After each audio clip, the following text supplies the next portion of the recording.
Kicking off this episode of Monster Kid Radio with the song Chupacabra Mascota from the band Los Pingüinos. They are a surf band based out of Brunswick, Maine, and you can find them at Bandcamp at surflospingüinos.bandcamp.com and check out this digital release. It's awesome, and they gave us permission to play this song on this episode of the podcast devoted to the classic and sometimes not so classic genre cinema of yesteryear, talking about Monster Kid Radio, where we are celebrating Lucha de Mayo here on the show. That's right. Every May, we look at luchador monster movies, and I've got a good one lined up this time around. I want to welcome you to what is going to be a very fun ride. Now, we dipped into the luchador thing a little bit last week when I took you back to the Joy Cinema here in Tigard, Oregon, and I introduced the Santo and Blue Demon movie. And actually, introducing that movie kind of rattled my brain a little bit. And last week, I announced what this week's movie was going to be.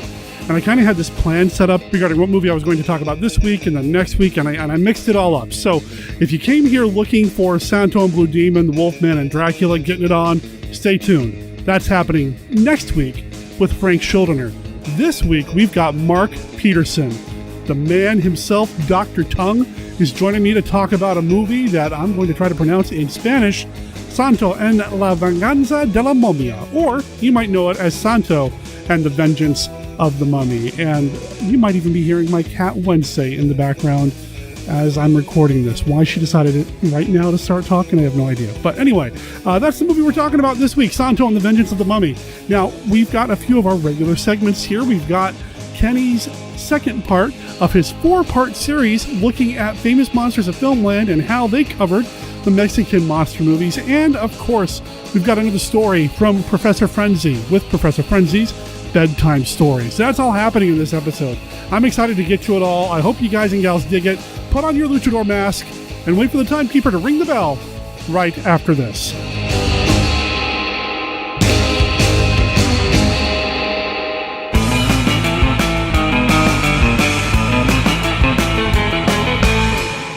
How much shock can you take?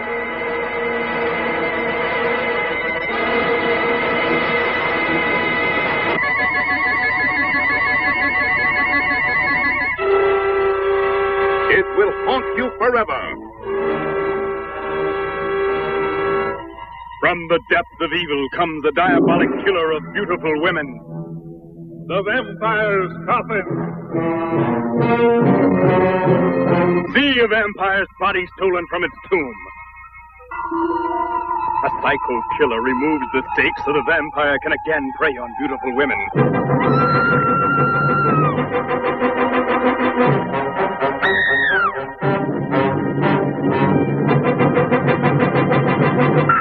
It's in the vampire's coffin.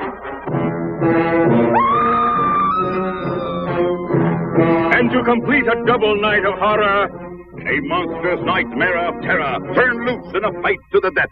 The robot versus the Aztec mummy.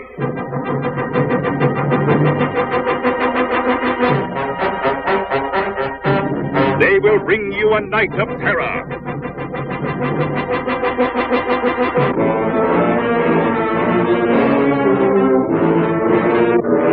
We dare you to see them, but don't come alone. The Vampire's Coffin in an all-new double horrorama show with The Robot versus the Aztec Mummy, presented in Hypnoscope. To heighten the horror, shock your senses, chill your brain. It could only be shown at midnight. I am vengeance. I am the night. I am Batman. You need to take out the trash. I don't have time for that now. We have 2 podcasts I have to create a new promo for. What? Both JLU Cast and Supermates? Yes. JLU Cast, where you and I discussed the Justice League and Justice League Unlimited animated series from Bruce Timm and Company. And Supermates, our original show where we talk about all sorts of geeky stuff, including our annual House of Frankenstein series on classic horror films. Yeah. That's it. But how do we combine this into one promo? I have no idea, but it sounds like we're doing our original Supermates promo all over again. I kind of think we are, but hey, other folks kind of aped it, so it must have worked. Well, why don't you get to work taking out the trash and I'll finish up. Great. So join us, Cindy, And Chris. on JLU Cast and Supermates, both proudly part of the Fire and Water Podcast Network, found at fireandwaterpodcast.com and on iTunes. Dr. Tongue's I Had That Shop, 7129 Northeast Fremont Street. Vintage goofiness from years gone by. Sci-fi and fantasy memorabilia. We specialize in things your mother threw away, and some she didn't. Dr. Tongue's Toys.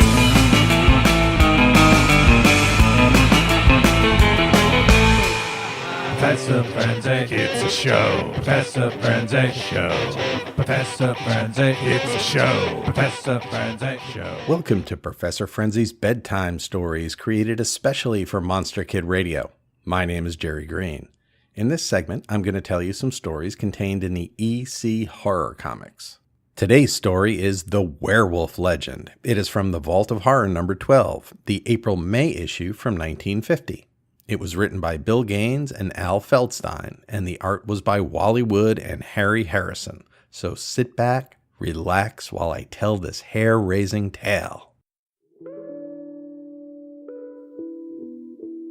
Once upon a time, there was a young man named Walter Mallory who lived in England in the deep forests in the Devon moors. One night, when the moon was full, Walter turned into a werewolf. He was out in the woods and chased, attacked, and killed an innocent man. The next day he awoke, assuming he had a nightmare. But when he looked in the mirror, he saw a hairy beast instead. Walter passed out, and when he woke up, he had returned to normal. He went down to breakfast, where he spoke with his cousin, Sir Gregory. The butler came in and reported the death of one Tom Haversham. His body was torn to shreds on the Old Moor Road. Walter knew that he had killed Tom, and he became ill. At his cousin's suggestion, he went into the library to relax. There he found some books on his family's history that Sir Gregory was reading. In the pile, he found a manuscript describing a family legend. His was a family of werewolves.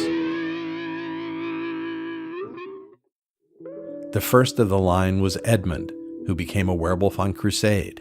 The curse had been in the family ever since. That night, the moon was full, and Walter again changed into a wolf. He ran out into the woods and attacked a man on horseback and tore out his throat with his horrible fangs. The next day, he went to the local constable to turn himself in. They didn't believe him, but due to his prominence, an officer from Scotland Yard offered to have his house surrounded by coppers. Walter said, "If you see a wolf, shoot to kill." That night, with the moon again full, the transformation overcame Walter again. He attacked and killed another man. In the morning, he realized the police had failed and that he needed to kill himself. He took out a gun with the intent of ending his own life when he was interrupted by the man from Scotland Yard. He told him that Sir Gregory had been captured. His cousin had hypnotized Walter into thinking he had killed those men who had been blackmailing him. While under hypnosis, he put makeup on Walter's face and convinced him that he was the murderer. Gregory even had the family manuscripts faked, all to convince Walter he was the killer. If Walter had killed himself, all the family fortune would be Gregory's. Walter is a free man, and not a werewolf. The end. I hope you enjoyed that creepy story. This isn't really a horror story in the traditional sense. There really isn't a werewolf. However, it shows that the real monsters can be normal people, which is an EC standard. The story is set in England, so the art is full of dark woods, moors, and baronial estates, complete with suits of armor. Even Scotland Yard is called in. This story hits so many of my personal sweet spots for monster tales that I'm inclined to forgive the fact that there isn't really a werewolf. I'm sure Walter's happy about that too. If you're interested in a copy of The Vault of Horror Volume 1, the book can be purchased on Amazon, and you can find a link to buy it on the MKR website. I hope you enjoyed the story. My name is Jerry Green, and you can find me on my podcast, The Professor Frenzy Show, where we talk about new indie comics, and Bat Books for Beginners, where we talk about historical Batman and Bat Family comics. You can also catch me on Twitter, @Professor Frenzy, and search for Professor Frenzy on YouTube, where you can find The Professor Frenzy Show and some exciting projects we have coming up. Stay tuned, and thanks for listening. Professor Frenzy, it's a show. Professor Frenzy show. Professor Frenzy, it's a show. Professor Frenzy show.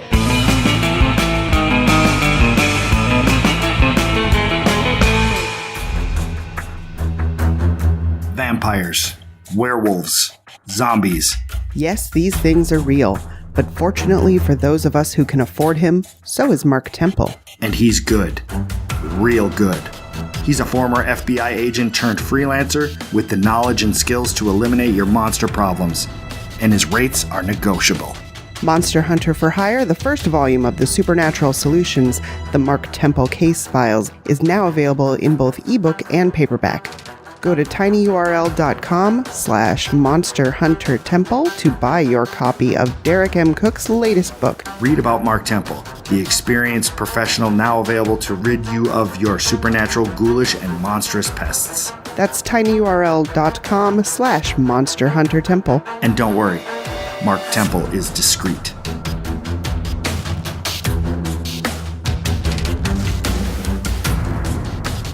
Baby, dance, come and dance with me. Hear the beat of the pounding sea.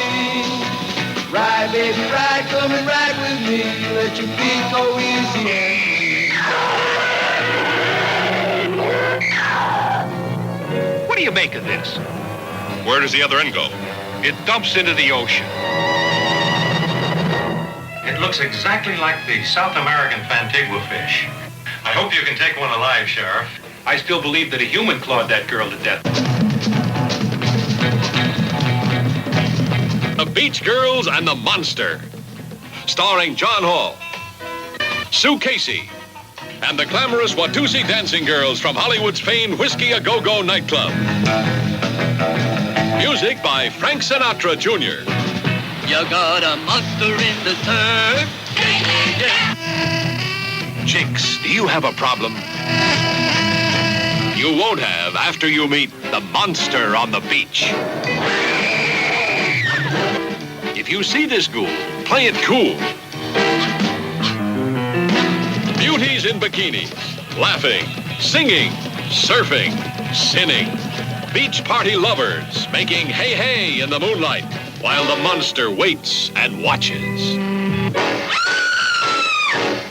Yeah. This one will kill you.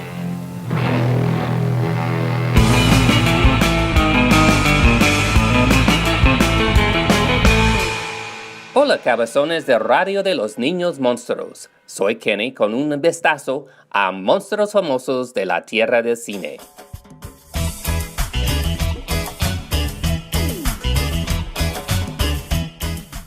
The second part of Monsters from Mexico comes at the end of issue 122 in a 10-page article with 13 pictures. It begins with a synopsis of Dr. Satan from 1966, which featured zombies controlled by the title Doctor. Next comes a sequel, 1967's Dr. Satan and Black Magic. That is followed by a look at Autopsy of a Ghost, which imported John Carradine, Cameron Mitchell, and Basil Rathbone to appear with the man-child Chabelo.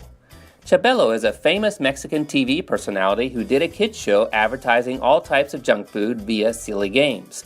Chabelo played the part of a squeaky-voiced boy well into his 80s, till he retired not too long ago. The film sounds crazy, as you can tell by its synopsis.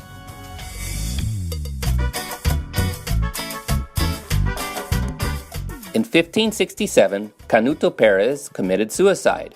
His punishment was that he would not have eternal peace unless he finds a woman who falls in love with him and sacrifices her life. 400 years later, Satan generously provides him with 3 women, but he is rejected by each and every one of them, not because he was a ghost, but because they all have their own problems. The following day, all meet at the ghost house.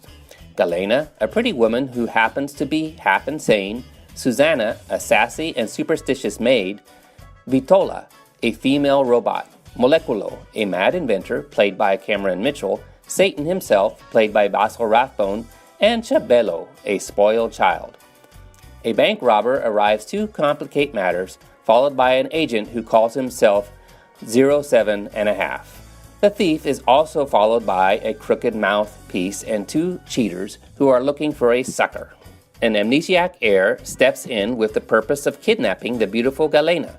They all make fun of the devil, and in the midst of all the madness, there is only one sane woman, the Robotrix. She falls in love with and gives her life for the ghost at the very moment the inventor is performing a complicated algebraic autopsy of the ghost to disintegrate it. The atomic bomb of a Latin American country explodes by mistake. There is not time for further investigation, and immediately thereafter the USA, Russia, Israel, France, and Red China believe they are being attacked and use their own nuclear bombs. Everything turns back to normal. Madness.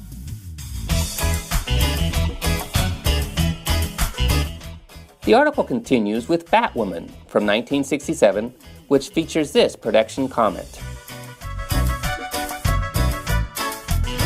Batwoman was shot in Acapulco, Mexico. It stars Mara Monte, a shapely Italian-Mexican actress whose battles with the Fishman monster made as many as 8 changes of her bikini necessary in one day of arduous shooting.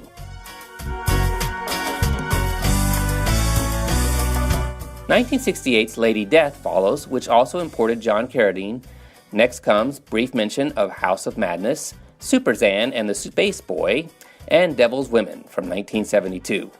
A Mexican Dr. Jekyll and Mr. Hyde gets a full synopsis, The Man and the Beast from 1972. Next, Walt Lee introduces a look at luchador movies with this comment.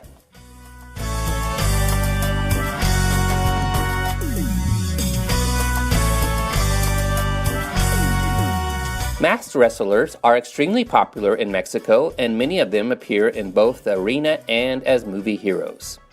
In the 1957 movie Body Snatcher, Wolf Ravenskys played a wrestler who was killed and brought back to life with the brain of a gorilla. In his new body, he had large stitches on his head, ape-like fangs, and was incredibly strong. Later, Wolf Ravenskys played the black masked wrestler Neutron in a series of films including Neutron Against the Death Robots, Neutron and the Black Mask, Neutron Battles the Karate Assassins, Neutron vs. the Maniac, Neutron vs. the Amazing Dr. Caronte, Neutron Traps the Invisible Killers. About the same time Neutron got started, other masked wrestlers began appearing regularly in monster movies. Among the most popular are Santo, Blue Demon, and Mil Mascaras, 1,000 Masks.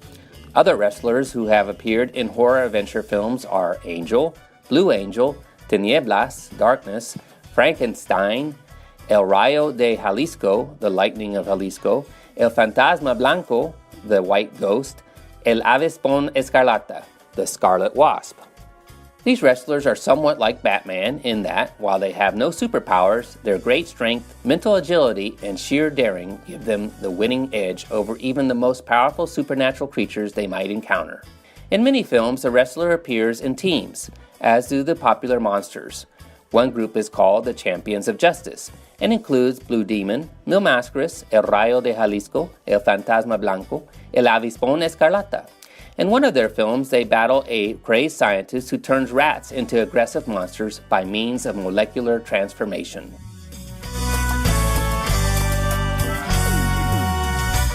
The article concludes with a closer look at Neutron and Santo. A list of 28 Santo films is given. Monster Kids, we have a lot of work still. And Santo and Blue Demon vs. the Monsters is featured in a full synopsis. Hasta luego, amigos!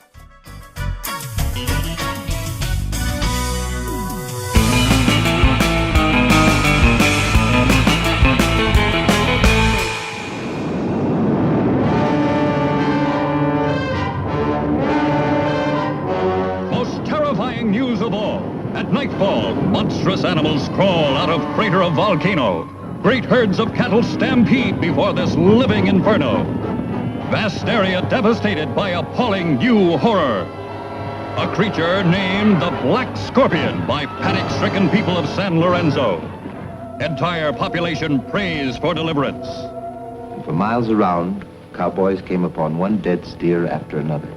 One of them had heard the tale of the demon bull of the Maricopa, having lost family or friends to something absolutely unknown. We could be in another world. Nation's leaders confer as news received a possible threat to capital. This is a city of 4 million people. If word of these leaks out, the panic of the population could be worse than the scorpions. The Black Scorpion destroys communications. Hundreds annihilated.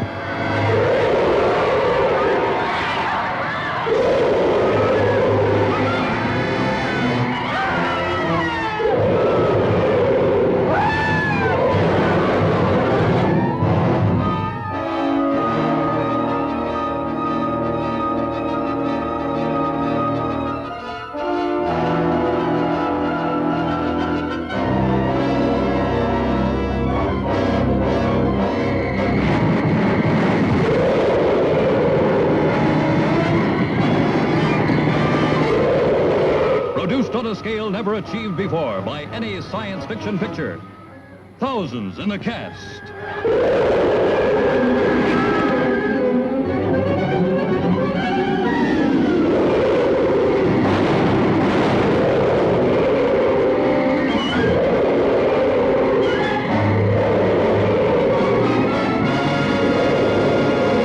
Have you heard? Black Clock Audio Tales is a daily podcast that reads you a story, either a whole short story or a novel, a chapter or two at a time. Join us for our exploration of old ghost stories, supernatural fiction, horror tales, folk tales, fantasy, gothic horror, weird fiction, and cosmic horror.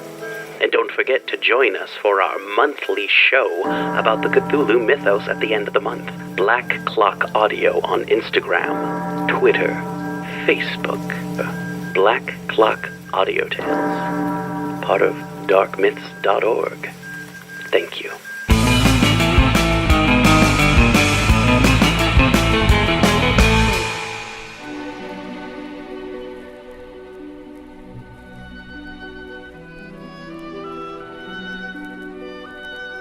This is Count Drácula, and I'm here to offer you a friendly warning.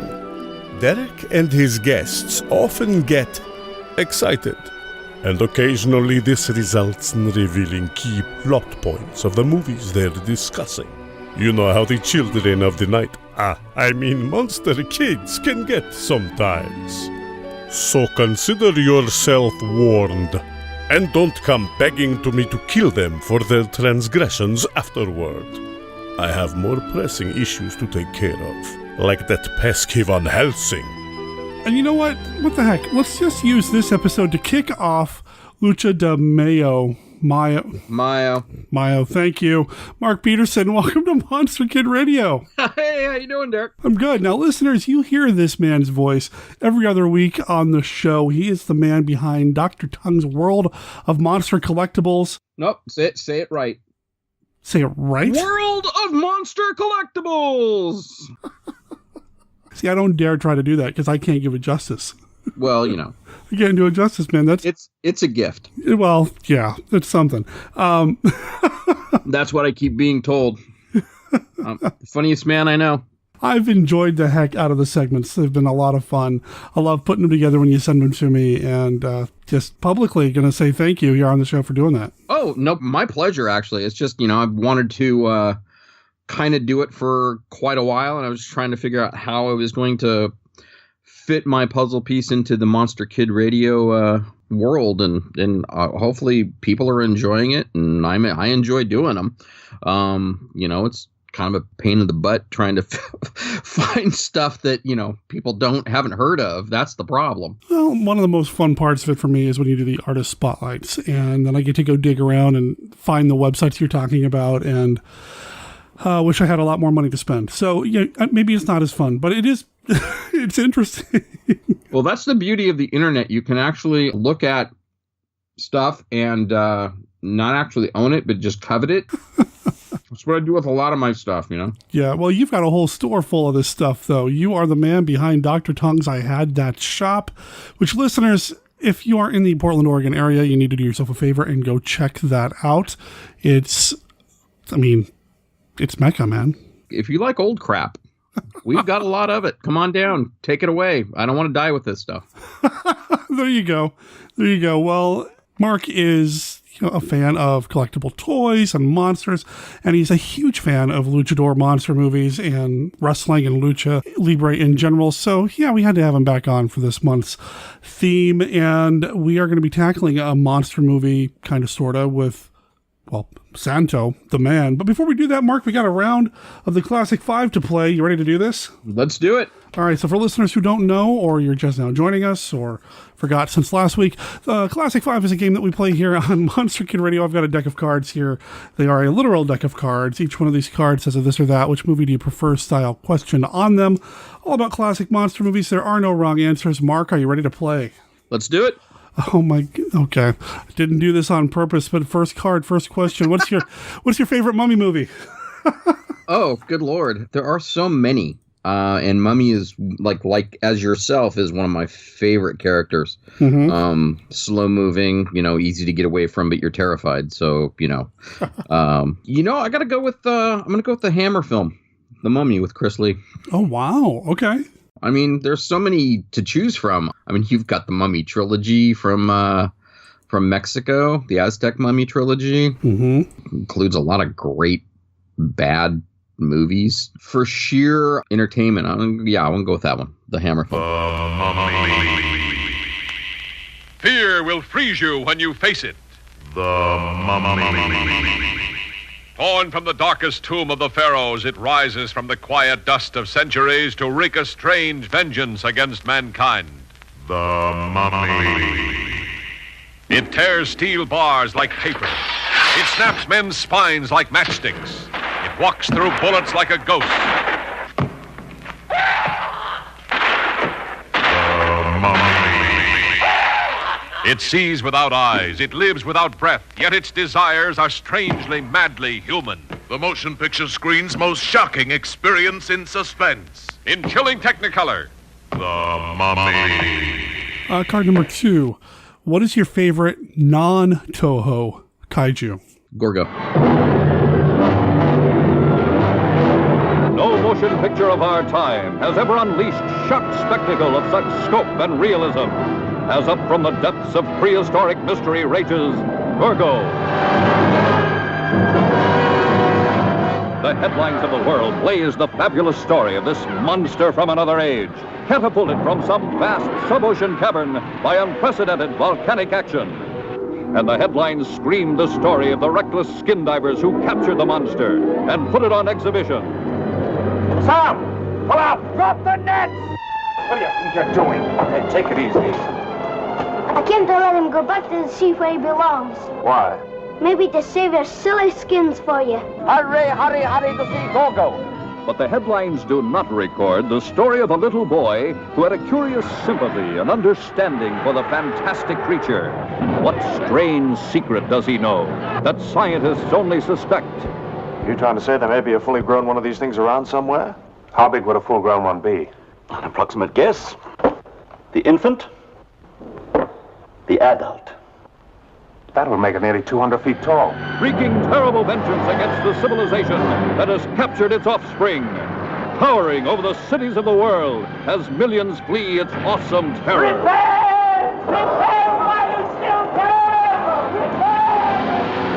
I just love the premise of it. It's shot really well. It looks good. Mama's coming to save baby. Make that the pull quote on the next release of it on Blu-ray or DVD. Mama's coming to save baby. Mama's coming to save baby. I'm coming, Mama. That's why you had me. All right. Card number 3. Anyway, I'll give you $1 for anybody who gets that reference. Okay. Card number 3. What was the most recent Universal monster movie that you've seen? I just watched Svengoolie last Saturday, so I want to say House of Dracula. Oh, nice.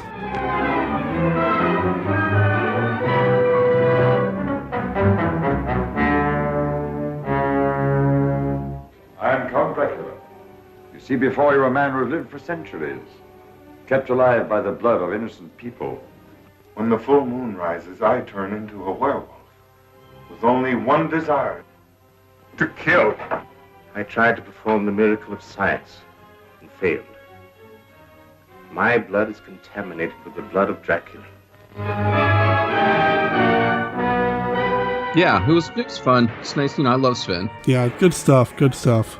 All right, card number 4. In your mind, what's the most underrated classic monster movie? Oh, boy. I mean, they all have had their accolades of one form or another. I just think the one that kind of doesn't get the due it should is like The Invisible Man. It's such a great film. So well done. Claude Rains. So over the top, and I love it. Yes, Claude Rains. Sorry, I'm doing that for my wife's benefit. Right on. All right. You're going to do my James Mason. It's the same thing. It's a little early for impressions for me over here. So I'm only operating on about 2 cups right now. So. There you go. All right, final card, final question. What's your favorite Ray Harryhausen creation? Oh, wow. I mean, that's like asking me, which of my dogs do I like better? I'm going to go with the Emir. Okay. 20 million miles. It's such a great creation. Just so well made. Yeah. Let's go with the Emir. The Emir. Yeah. I can't say anything more about it. It's just so, the performance speaks for itself. It's literally a performance. It really is. It's just the hunched shoulders, the way it moves, it's early in Ray's career. Yeah. Yeah, he really did imbue those creatures with personality and life in a way that very few have matched. Oh, yeah, and the elephant fight is outstanding. It's thrilling. I've never thought I'd root for an elephant before, but, hey. Hey, there you go. There you go. Well, that was the Classic 5. I didn't think you and I would have a hard time coming up with something to talk about, so, it wasn't really an icebreaker per se, but it does, it's fun to chat about this kind of stuff and just kind of have the Classic 5 cards just make us start thinking about some of these other monster movies that maybe we haven't thought about. I haven't been thinking about The Invisible Man much lately, so now I kind of want to go put it in the DVD or Blu-ray player when we're done. I think I'll probably do that too. Such a great film. Almost as good as this week's movie. Yeah? No? Maybe? Yeah, sure. I'll just leave it at that. Sure. Okay. Let's put it this way. You said he was like, I'm the one that picked it. I'm the one to blame for this one. I'll take the bullet for it. I don't know how fair that is, really. I actually had a fun time watching this goofy little movie. It's from 1971, and it's Santo and the Vengeance of the Mummy. I do have a goal of learning to at least pronounce Spanish correctly sometime this year, so maybe by next year's Lucha de whatever, I'll be able to pronounce it correctly. Mayo. Just remember, it's hold the mayo. Just remember, hold the mayo. It's Mayo. Yeah. So it's Santo and the Vengeance of the Mummy. It is, again, directed by René Cardona. And if I am doing my research correctly here, this one, Santo actually had a production credit on, didn't he? I believe he did. I don't know if that goes to say about old Santo, but maybe he was seeing how much cash his movies were making at this point. And he was like, I want some of this. Yeah. Or I want some more of this. Right. Santo... Listeners, I can't imagine you wouldn't know who Santo is if you've tuned into this podcast this month, but he is this style of superhero on the screen, comic books, video games. He was a legend and an honest to goodness wrestler too. He wasn't just a movie star. I mean, he started as a wrestler and then transitioned to film and then back again. And as a masked wrestler, how more iconic can you get than just the silver mask? Oh, right. El Mascarado del Plata. The Man in the Silver Mask. Now you're just showing off. I am not. I know very little Spanish, and what I've learned is from watching these movies. As stupid as that sounds, I've got movies that are in Spanish that have no subtitles. I'm just like, how did they say that again? And rewind it, So there you go. But yeah, no, Santo was the icon out of Mexico, adored by the nation, the world. In fact, during the wrestling match at the end, there's a lot of this film. There's a lot of talk about the champion of the multitudes, and that's not hyperbole. Everybody loved Santo. No, it was. Yeah, it was like, outside of the country, outside of Mexico, he's known worldwide, like I said. How many movies did he do? At least 30, 40, 50. Quite a few. Quite a lot. And then, when he wasn't technically in the film, he shows up in the last 5 minutes and saves the day. And you know which one I'm talking about. Yeah. Here, have a flame gun. I haven't been seen through the whole movie, but Yeah. So, Yeah. and then, and oh boy, that was a sticking point with Blue and him. Oh, I'm sure. Blue was ticked. Yeah. So in the films, we see Santo and Blue Demon and Mil Mascaras, oftentimes teaming up with one another, but in reality, they weren't really the closest of friends. No, not at all. They were rivals, and that even continued into their children. I mean, Blue Demon Jr. and Santo Jr. also were rivals. Oh yeah. It's it was for a public face to make money in the movies, and it's like, I mean, Mil Mascaras is, even when the three of them were there, Mil's just like, yeah, whatever, I don't care, I'm glad I'm on the film, and it's like Blue Demon is like, well, I'll make sure you get my good side and don't show the guy in the silver mask. I wonder how much of that comes from how they started, because Mil was not originally like this big wrestling name when he started doing the films. He was more of a film guy that transitioned, didn't he? No, Mil actually was an actual wrestler. And sure. I mean, like he wasn't like Tineblas or a Neutron that was they made a film and then he transitioned into the ring and actually became a wrestler. Okay. So he was a known entity in the lucha world. So it's like it was just kind of a natural transition. He had a great look. He was young, very stylish with his masks. I just think it was one of those things where the writers, producer, directors were like, "Oh, let's get this guy in here. This will work." Sure. Sure. Of the three, I typically go with Mil over the three big luchadors of this subgenre. He's my favorite. Part of it's because of the mask. By far. Yeah. He's a man of a million masks. Yep. That's the name. That's right. But I also love my Santo and my Blue Demon quite a bit. And when you suggested this as a title to watch this time around, I was stoked. It's Santo. It's mummies. What could go wrong? We'll find out. Okay, well, this is not the first time Santo faced off against a mummy. There was a rather sad-looking mummy in 1970s, Santo and the Blue Demon against the monsters. Yeah, you mean John Carradine wrapped up in bandages? Yeah. We went over that last year. Yeah, that mummy does leave a little to be desired. But this is an Aztec mummy. Oh, see, so big difference, right? Big difference. So, it was written by our good old friend Alfredo Salazar, who was not a stranger to Aztec mummies. And Santo actually was kind of late to the mummy game. Salazar wrote the Aztec Mummy trilogy in 1957, I think it was filmed. And then you've got Wrestling Women versus the Aztec Mummy, which is not considered part of the trilogy, but, I love that movie, though. Oh, it's a great film. It's so over the top. And for a lot of people, it's like, these are stupid. And I'm like, well, I'll agree with you, but they're so much fun. If you're smiling, having a good time watching the thing, then, it's a win. And I know you're doing the Plan 9 podcast, but I'm like, well, Plan 9's so bad. And I'm like, but it's so good. Yeah. People are like slamming these bad movies. So were you entertained? Yeah. Well, then shut up. Then it's a win, Take your head off for 2 hours and enjoy a movie, Exactly. And besides, if you want to watch a bad movie, just check out Fun in Balloon Land. Well, there you go. Exactly. Oh. Good Lord. Yeah. That's, We'll I'm sorry I even brought it up. Every time I speak its name, I feel like I give it power, and I really don't mean to do that. So. He just sent a shudder down my back. So.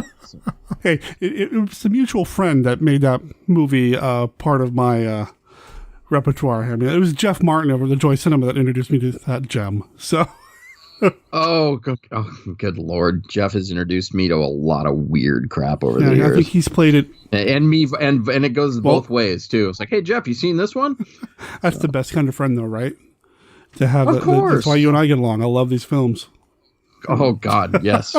So this is a mummy movie. He was a little late to the mummy game, and there would be more mummies down the line.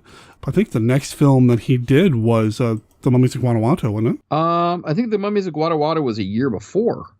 Okay. I'm looking over the always accurate IMDb. Let's not go there. Yeah, no kidding, right? Well, see, I'm looking in the Mexican Masked Wrestler and monster filmography that is like my Bible. Which is probably a lot more accurate than the Internet Movie Database, I've learned over the years when it comes to these types of movies. Right. They have Santo and The Vengeance of the Mummy is 1970, which actually it is 71. Mm-hmm. And The Mummies of Guanajuato is 1970, which is also 71. So, yes. That did come after. Okay. But it's a totally different type of mummy. Oh, sure. And the mummies of Guanajuato actually still, a tourist attraction in Guanajuato today. Yeah. I would love to visit myself. I've never been to Mexico. I would love to visit that area, but then I'd be the ugly American who gets thrown out of the country because he won't take off his luchador mask. So, actually, that might help you. You think so? Because you have a very large stature, and if you wear the right mask, people will flock to you. Oh, hey, there you go. Yes. As long as they don't try to put me in a wrestling ring, I'll be okay. Hey, it worked for Jack Black. Oh, did I say that? Wow. Okay. Back on track. So René Cardona, we've heard his name mentioned quite a few times here on the show whenever we visit a movie like this. He did a lot of genre films down in Mexico, as well as a handful of other things. I mean, he wasn't just a genre guy, but... That's kind of what he's known for, though. Yeah. Reaching back from we did Treasure of Dracula last year, and he directed that. Mm-hmm. He also did this one this is on par with Balloon Land, but Santa Claus, the Mexican Santa Claus. Yes. He directed that. I don't think I could watch that straight. I have to watch it MST3K'd. We talked about it here on the show a few years ago. Scott Morris introduced me to that, and for Christmas one year we covered that on the show, and it's fun. I'll give it that. Oh no, it's totally fun. But, it's the devil and Santa Claus. Yeah, and Merlin shows up at one point, and it's all over the place.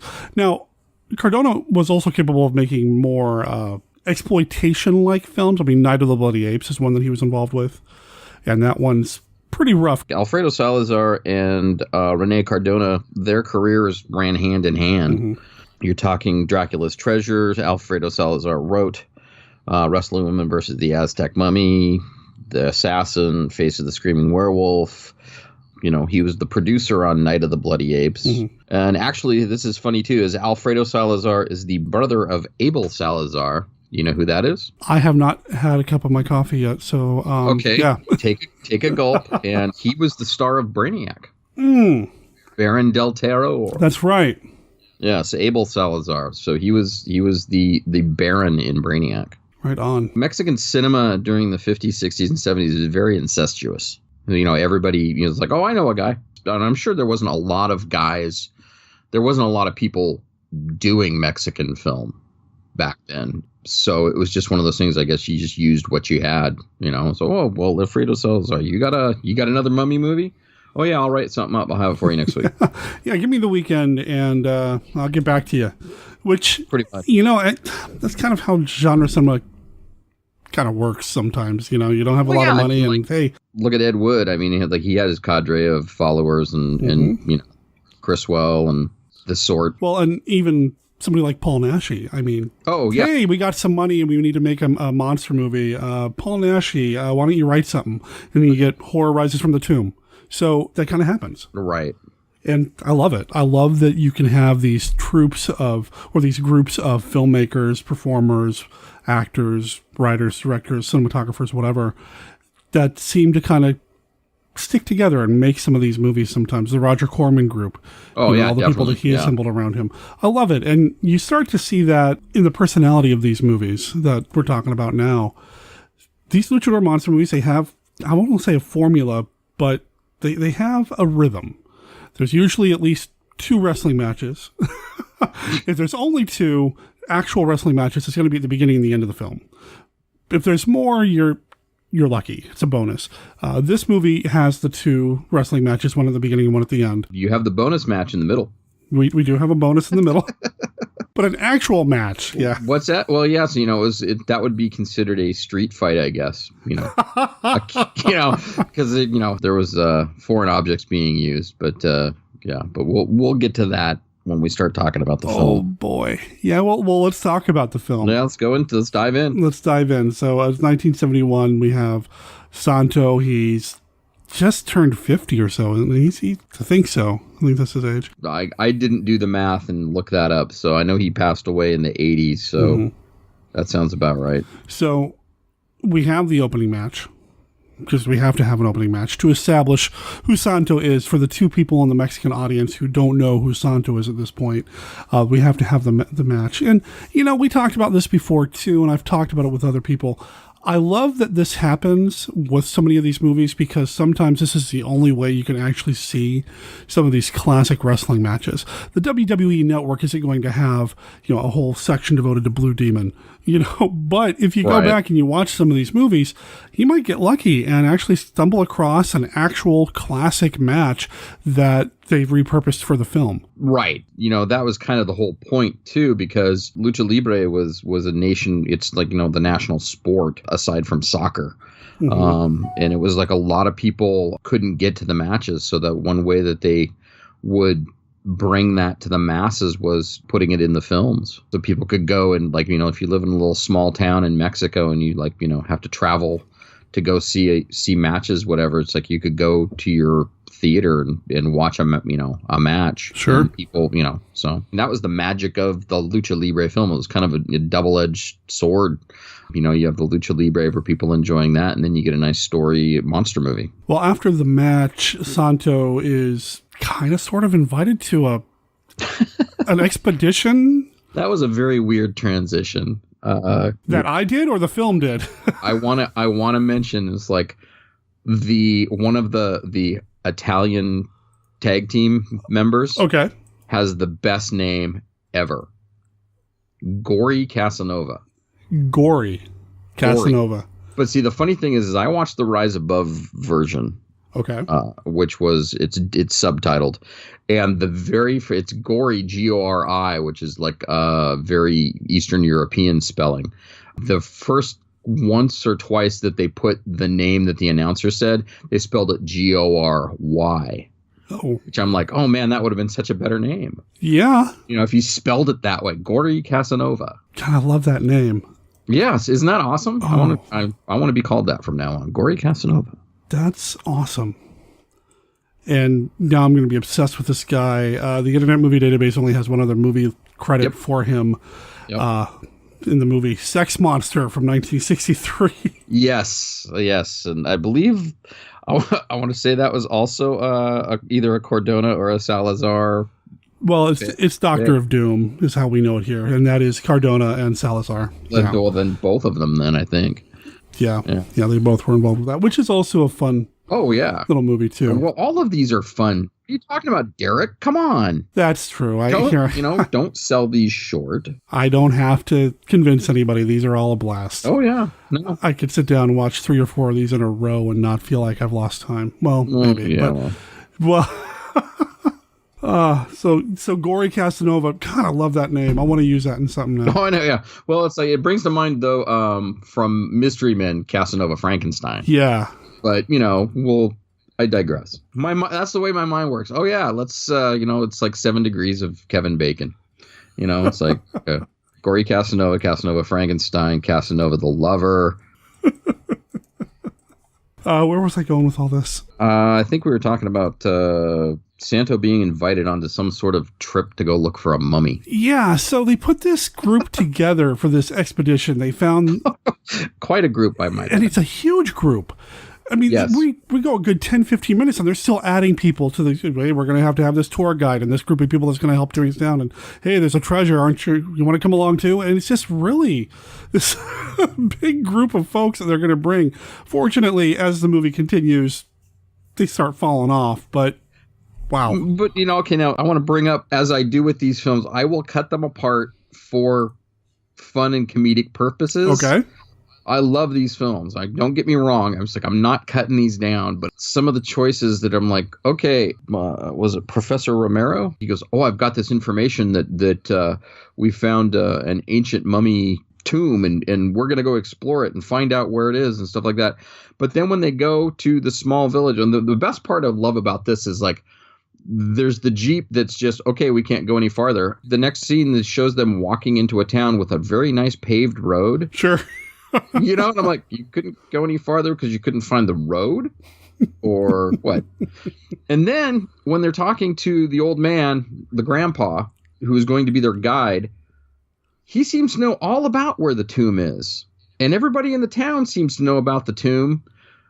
Except for the professor who just found out this information that's going there to find out more about it. Yeah. So, I mean, it's one of those, it's just one of those plot points that it's like, this wasn't very well written. Yeah, I think when it comes to the scripts for these things, sometimes I have to tell myself there has to be something lost in translation, right? Oh, probably. That's really got to be what it is. That's what I'm hoping for. More than likely, but it's also, it's Salazar didn't stray very far from a formula in pretty much all of his films. I mean, it's like you can pretty much A, B, C, D, you can count it all down, and it's brilliant. It's pretty straightforward. Oh, yeah. And I know earlier I said I didn't want to use the word formula, but, that's really what it is. I don't want people to think that this is a bad thing when I say they have a formula. They really do. You know what you're going to get with these things. And sometimes that's great. That's just fine.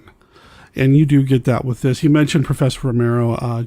The actor's name is Cesar Del Campo, and he did a handful of other genre films, a handful of other Santo films. Oh, yeah. No, so he was he's part of the crew. He's part of the group. Right. Yeah, he was, definitely a lot of them during the late 60s, early 70s. Definitely a little mini industry of... Oh, but the nice thing is like all these guys, I mean, they work. It seems to be like that the wrestlers are the ones that only have like one or two film credits, but then you go to the actors and it's like Del Campo did a ton of films. Sure. And like before and after, I mean, he was a pretty prolific actor.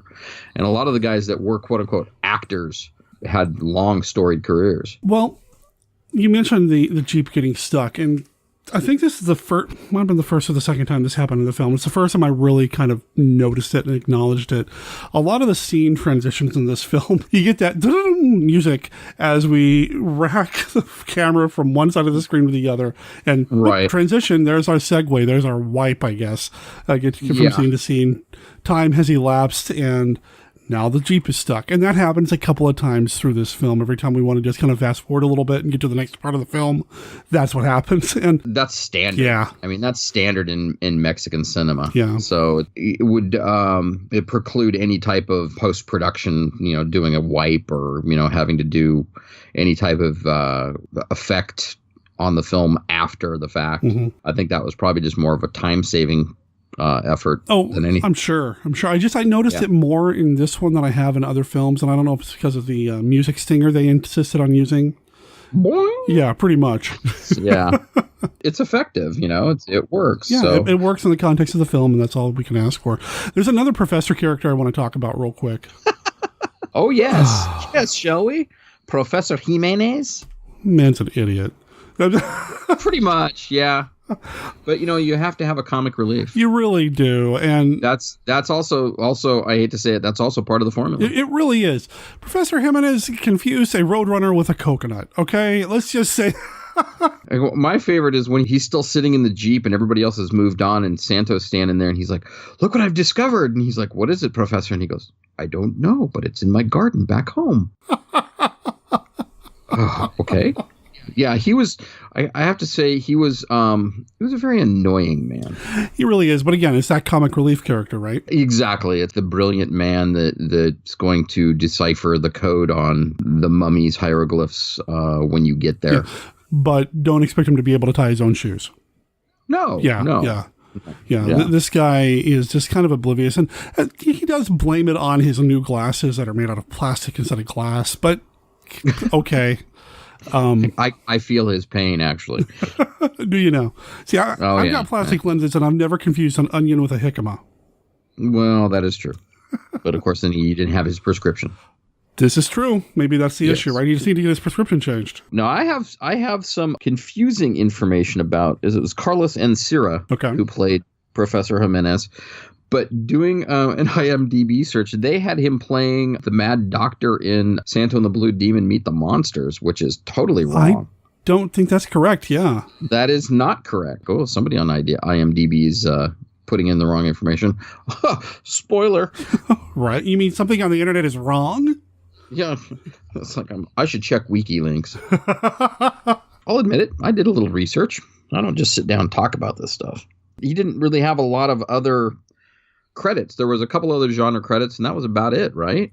Depending on who this guy is, yeah, because the internet, again, and we have to rely on things like the internet and a couple of books like the one Mark mentioned earlier when we talk about these movies because they aren't as well known here, so we have to kind of rely on what we can find. And this just doesn't seem right because Carlos Incerta's got a huge credit list. Right. From the 50s up through the 70s or even the 80s. I don't think it's that guy. I think it's mislabeled. Yeah, it is mislabeled. So it has to be. So throw that out there. So we have him. We have a couple of women along for the ride as well, who I guess one has to be a love interest, kind of. Susanna. Yeah. Mary Montiel. I believe that's how you pronounce her last name. Montiel. Sure. She was very active in a lot of Santo films, especially in the late 60s, early 70s. So she was not an unknown face in Mexico.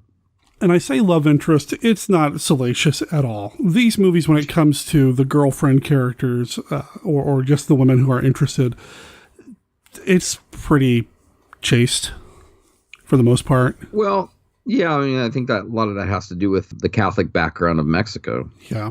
And Santo himself was very proper. Let's put it that way.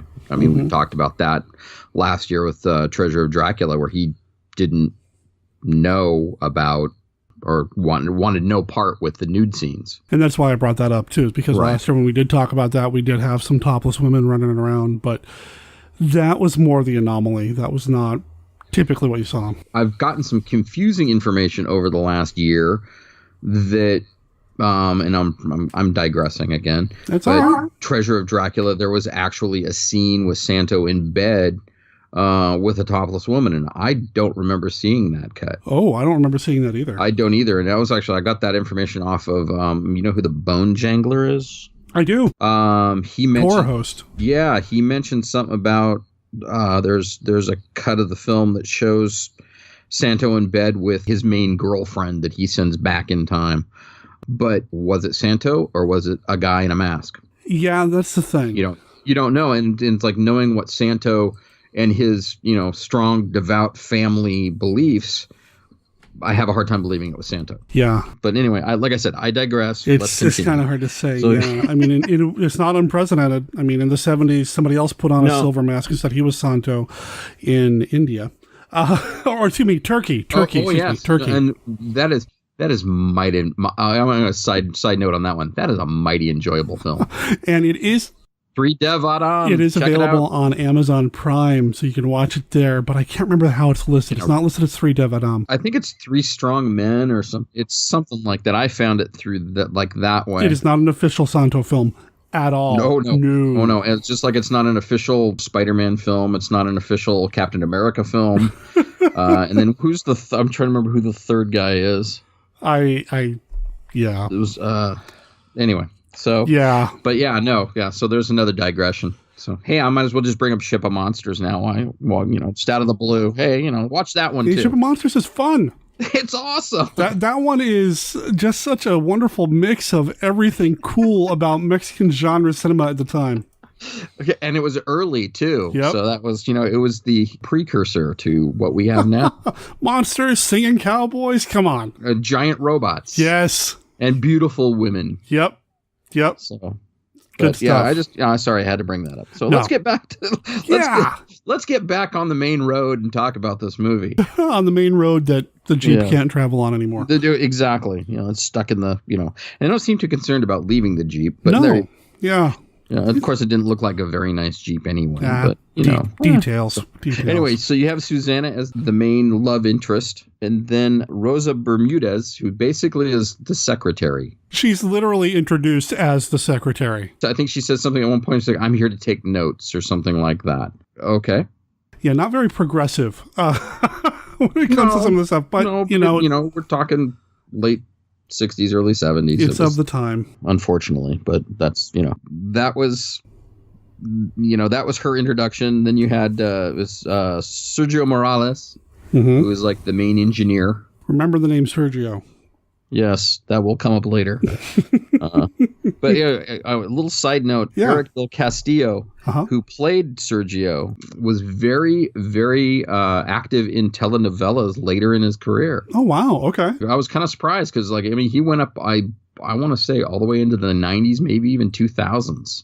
It was all made-for-TV telenovelas. Wow. But he has a great, Empire of Dracula. I don't think I've ever seen. I have to chase down now. He plays a character named Baron Draculestein. Baron Draculestein. Yes, it is awesome name. I have to basically hunt down the film just to see that. Yeah, I wonder. The only thing that would make that title better is if it stars Glory Casanova. I mean, that sounds awesome. Yeah, I don't know. Well, unfortunately, that'd be awesome. I was like, but Baron Draculestein. Huh. Empire of Dracula. I will have to do some searches for that. The Internet Movie Database, again, the ever reliable arbiter of information here on the internet. Avatar? Yeah, something like that. Says the storyline of The Evil of Dracula is that a group of beautiful female vampires lure men to their estate so they can feed on their blood. I'm in. Yeah, so you can stop right there. Yeah, I'm good. Enough said. Yep. Granted, you had me at Draculestein, but still, yeah. I mean... Which leads me to believe, does he have a flat top? Oh. Oh. Sorry. Well, we'll find out when we track this movie down. It came out in 1967, which puts it solidly in the Monster Kid Radio time frame that we like to use. Tell you what, if you and I can track this one down, you and I will talk about it on the show. That sounds awesome. Just commit to it sight unseen. Let's put it this way. If it's got luchas, I know what I'm doing next year. There you go. Hey. Oh, man. All right. So where were we? Oh yeah, Sergio. Sergio, yeah. Don't forget that name. No, not at all. The grandfather character in the village that they want to have take them to the tomb that everybody knows about, apparently. Mm-hmm. This character confused me. How so? Well... Why are they dragging an old man through the jungle? Or there's a little bit of that. There's a little bit of... This is my grandson, and I care about him more than anything. I'm going to take him with us. Okay, exactly. And there's that. There's the, I know where we're going is dangerous and we're all going to die, but okay, let's go. Let's go. Later in the movie, I know if I translate this for everybody, it's going to tell everybody how we're going to die. Oh, let's translate it and read it out loud for everybody. It's just a lot of, just like he seems resigned to his fate as a victim. Through this whole thing. It just really confused me. The approach, the motivations here, I don't get. He was a very dour man. Yeah. Just, he was not the most excited man. Of course, he was old. Sure. So it's like, and then, trekking off through the jungle, I'm trying to remember how it was phrased. The impenetrable jungle, overgrown impenetrable jungle, and then the next thing you see them just walking nonchalantly through waist-high brush, occasionally taking a machete and pushing something out of the way. That's one of my favorite images in this film, though. The image of Santo with a machete. I don't know why, but there's just something cool about seeing Santo using a machete. Oh man, and then that white shirt nice dress shirt, and he's got the silver Santo belt on. Yes, I love that. And then he's wearing his wrestling tights and boots. Because why wouldn't you? Oh, you take all the time, all day long. If I was Santo, if I was built like Santo, I would totally do that. Why not? Oh yeah. Why not? I love it. My favorite part was they come up to a bush and hear the director like, Santo, cut something. And he swats at the bush and they just keep walking. It's like no need for that whatsoever. Yeah, they keep walking. It's so unnecessary that they don't even stop to hold it away from the women as they walk by. They just kind of leave them to deal with it on their own. And there's really not much to deal with. But and then the tree hitting them all in the face, the horse riders. All the people that are riding on horses, including Professor Jimenez. Yeah. There was a weeping willow or something like that, and they were having to brush the branches out of their faces, and they just keep going. So. And then there's the ill-fated fight with the Black Panther. Okay. I did not... I was a little put off by that, and my wife was too. She was like, she goes, I don't know if I like that. And I'm like, honey, it was the early 70s. These things happen. They didn't kill it. But just the fact that the way it was, Santo was actually fighting a real Black Panther. It was probably an elderly Black Panther that had been trained. Right. And he was basically grabbing it on the side of the head and throttling it. And basically picked it up, threw it away at one point, which the cat was probably like, thank God I'm done. Because he wouldn't have been attacking him otherwise. Yeah. Yeah, he hits the ground and just takes off. Yeah, that was pretty much a real downer for me, being the animal lover that I am. Right. I mean, that's the hard part of watching some of these movies for me, too, is when they use a real animal for something like that. Oh, yeah. Fortunately, like you said, they didn't kill the animal on screen, and it did run off, and was able to do so under its own motivation. So it was good to see that, but yeah, I didn't need to see the image of Santo holding up the cat by its neck. I just didn't need to see that. No. It would have been awesome if they would have had like a midget in a panther costume, which I was hoping for. Yeah, see, we'd be okay with them holding up a mini, mini wrestler, which they're used to it, man. It's like they could take the abuse. Oh man, they really do. Those little guys, man. That's a rough life. Oh, that's a total rough life. I won't even get started on that. Yeah, but moving on. We finally get to the tomb, and camp is set up by a nice little stagnant-looking stream. Sure. Did you notice that?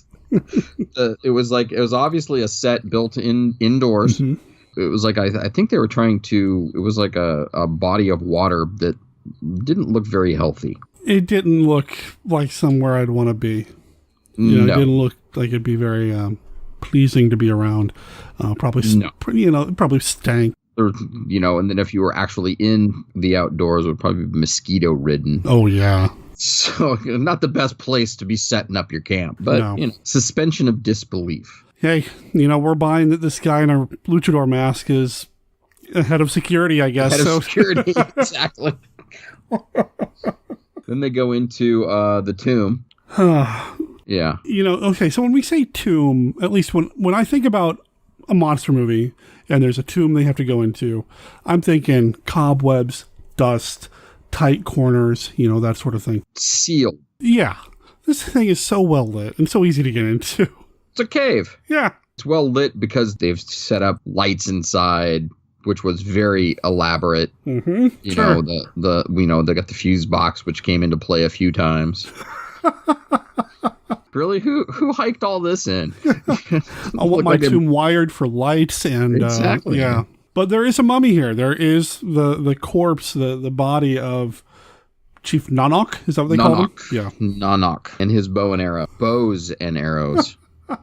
Oh, man. There wasn't much else in there. No. There was maybe a couple of statues, and he had, instead of the Aztec mummy's breastplate, he had a necklace.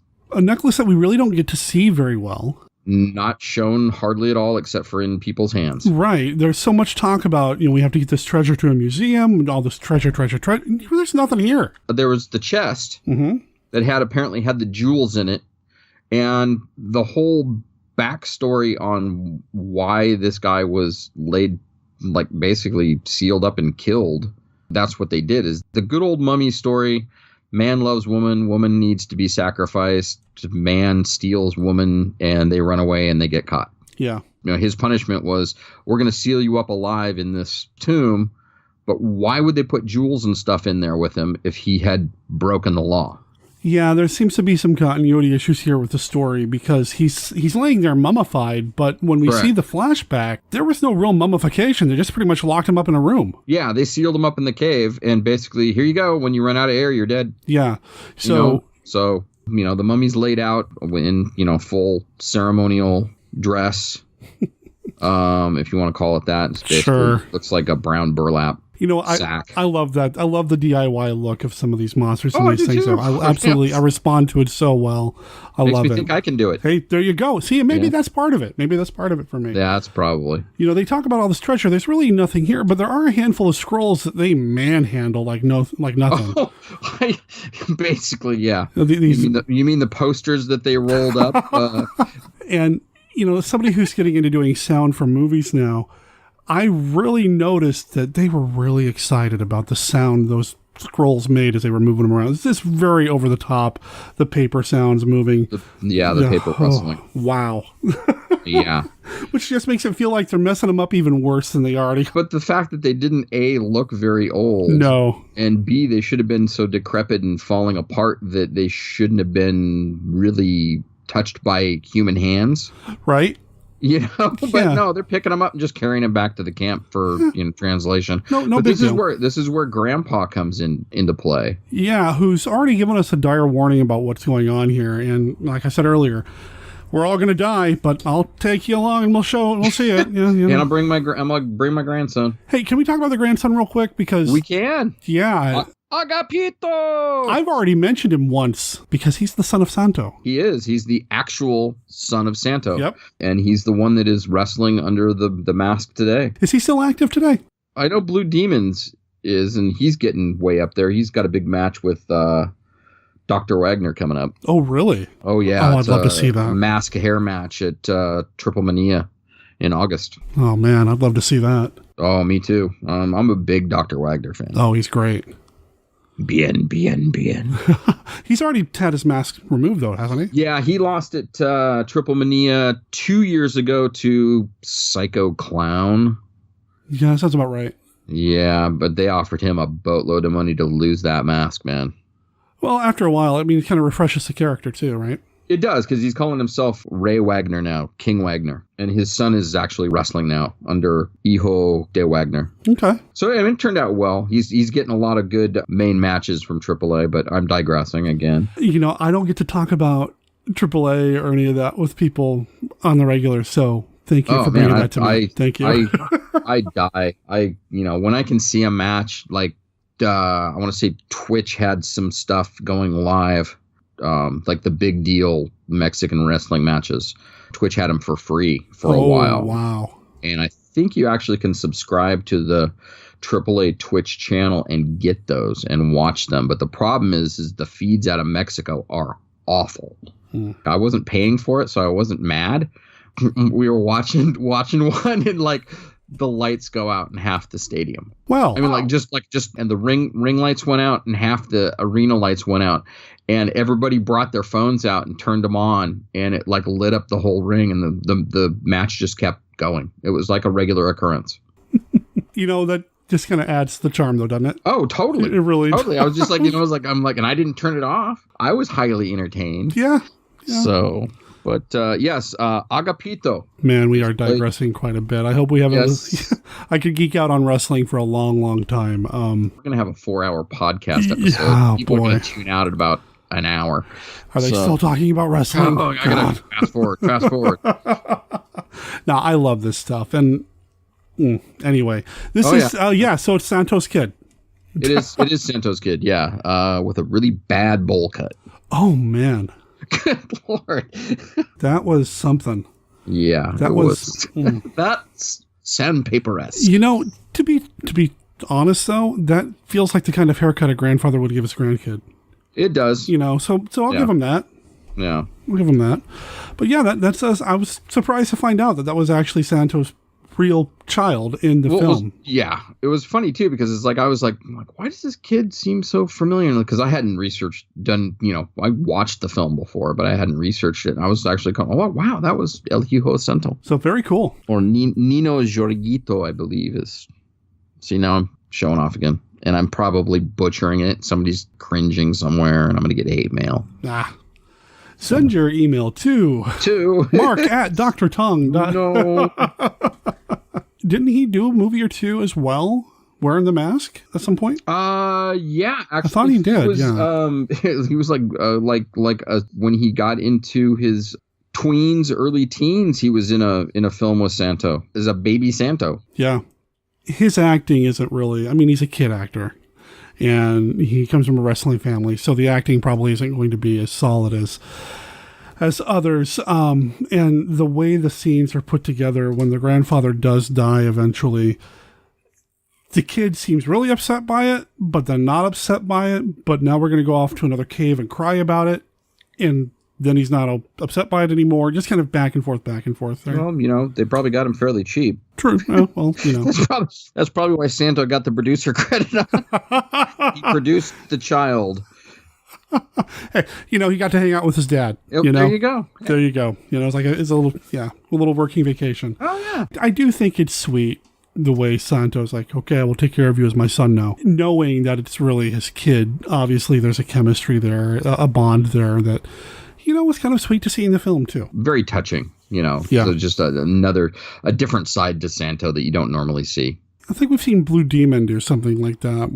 Didn't he take in an adopted kid? In real life he did, but I thought in another movie he did that too. Anyway, speaking of the grandfather who does get killed, he does die because the mummy. Yeah, the mummy broke down the side of the shack that they had erected because they apparently didn't have enough tents, so he erected a stick shack.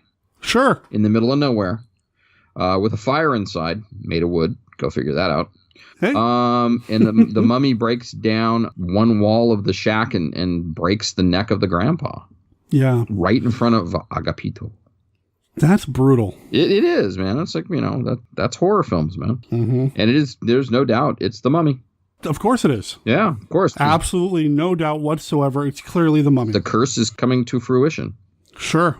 So at this point, everybody's got the quote unquote treasure, except for they left them. Well, didn't they say they were going to leave the mummy and come back for it?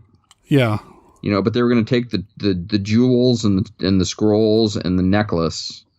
And the necklace is basically what brings the mummy alive. That's what the scrolls said. And that's very much going back to, Salazar's Aztec mummy. There was a breastplate. It wasn't the fact that they desecrated his love's tomb.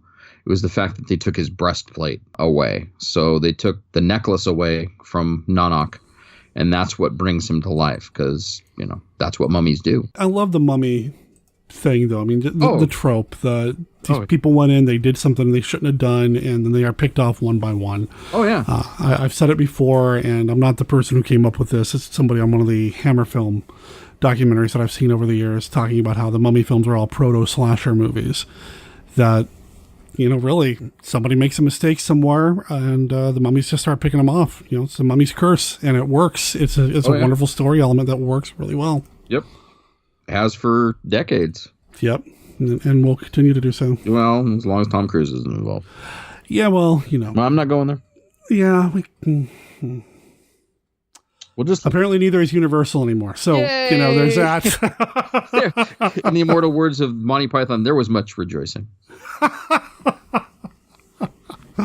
Oh, man. Yeah, so the mummy's going around knocking them off one by one. Nobody thinks to leave right away. No. They rush back to the tomb, the cave. I'm going to call it the tomb. They rush back to the cave, and of course, the mummy's not there. I can't believe this. This isn't happening. This isn't scientifically a fact. Mummies can't do that. The curse said so. I love that Santo is this is, and all of them are. It's just a mummy. It's not real. It's not getting around killing anybody. Santo, how many movies have you done up to this point where there are real monsters? Exactly. I mean, come on, man. We've seen your other films. Dude, you torched a whole basement full of vampire women. Come on. Yeah, this is a far cry from the guy who's got the flamethrower pistol. Yeah, exactly. That we're going to see later. And he forgot that on this, apparently. So yeah, he's got a rifle though. Oh, he does, and he carries it around all the time. But did he ever shoot it? I don't think so. At some point, yeah, I expected him to use it. I think towards the end when there are very few of them people around. After he's either scared off or killed a number of people, he takes a few shots at him, but that's about it. Yeah, he ain't a deadeye, I'll tell you that. No, there's the reason why he's a wrestler. He's a wrestler, exactly. Yeah, so Grandpa's dead. Agapito says basically the mummy killed him. Nobody believes the kid, and then we kind of go into this. It's kind of a weird area. The mummy does break a few necks. Right. As we go. And then eventually he goes to the bow and arrow. And that's where I was kind of wanting to go there, is that I've never seen a mummy use a weapon like that. Wow. And very accurately, I might add. Is somebody riding away on horseback? There, let's just take him out with a bow and arrow. No problem. Okay. That is after the fact of the main melee between all of the hired hands and Santo. Which that was put in as the middle wrestling match, because it's not like they can carry a wrestling ring with them in the middle of nowhere and set it up and all of a sudden a masked wrestler shows up and he goes and has a wrestling match. He basically fights all of the hired hands that want to leave because they're scared, because they're townspeople and they believe the legend that the mummy has come to life and it's going to get them. there's a nice little battle between Santo and all the hired hands, and he thoroughly whips them.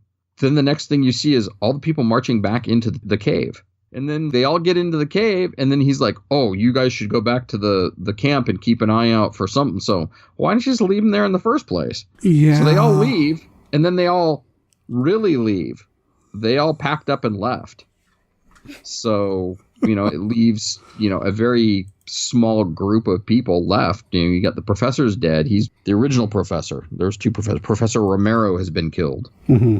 The grandfather's dead. So then the chief guide basically goes, I'll go after him on the only horse that's left. So he's riding away, and the next shot you see is the mummy with a bow and arrow shooting a guy on horseback very accurately in the back. When that happened, that was the first time we saw him use the bow and arrow, right? Uh-huh. I had a moment of, what? When I was watching... I'm okay with a mummy going after somebody, busting through a wall, going through a tent, whatever. I'm down with that.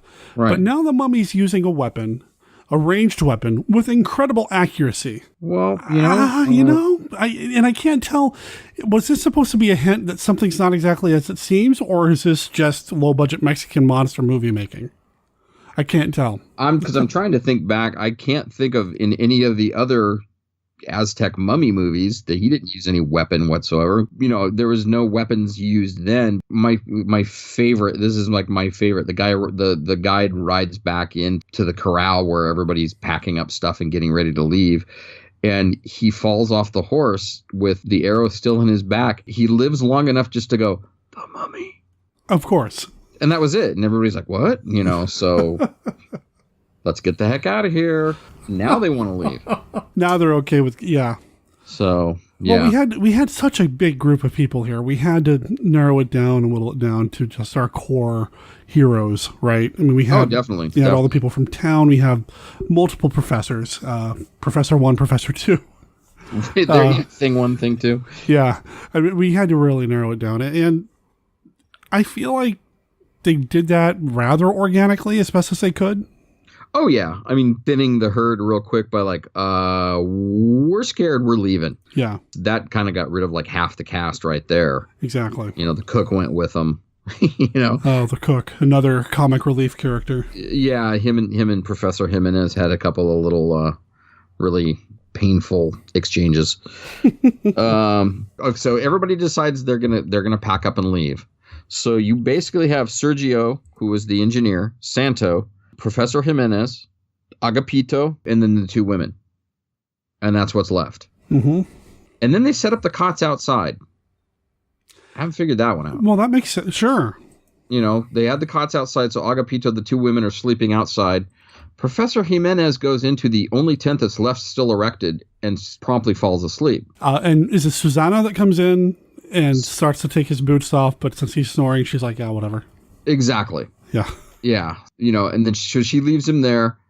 And then the next shot you see is, and you would think that the tent is like in the middle of the camp, and the mummy coming in with a bow and arrow, shooting Professor Jimenez while he sleeps, and then manhandling all of the scrolls and leaves. Oh, and he grabs the chest too the treasure that we never really see.